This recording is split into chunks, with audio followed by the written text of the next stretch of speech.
কিয়ামতের দিন নবী সাল্লাল্লাহু আলাইহি ওয়াসাল্লামের কাছে কোরআনে আছে, ফাকাইফা ইদা জিনা মিন কুল্লি উম্মাতিন বিশাহিদ ওয়া জিনা বিকা আলা হাউলাই শাহীদা। নবীকে বলছে আল্লাহ, বন্ধু আপনার উম্মতের প্রত্যেকের আমলনামা আমি আপনার হাতে দেখাবো, আপনার হাতে, আপনার সামনে পেশ করব, আপনি দেখে কথা বলবেন আমার কাছে। সুপারিশ আপনি কইরেন, মানা নাই, কিন্তু আপনি দেখা করবেন।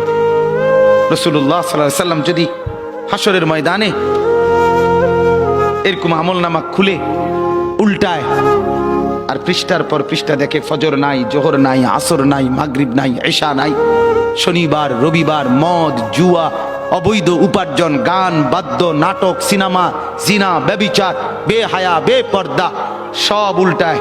আল্লাহর নবী সাল্লাল্লাহু আলাইহি সাল্লাম তখন বলবে, উম্মত কি এটা? উম্মত আমার 23 বছরের এত চোখের পানির কথা একবারও মনে হয় নাই, কি আনছো এটা আমারে?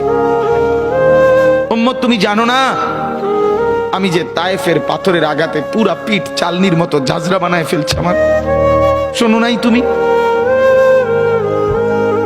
আমারে যে উহুদের ময়দানে দান দান শহীদ করে রক্তাক্ত করছে, তুমি শোনো নাই?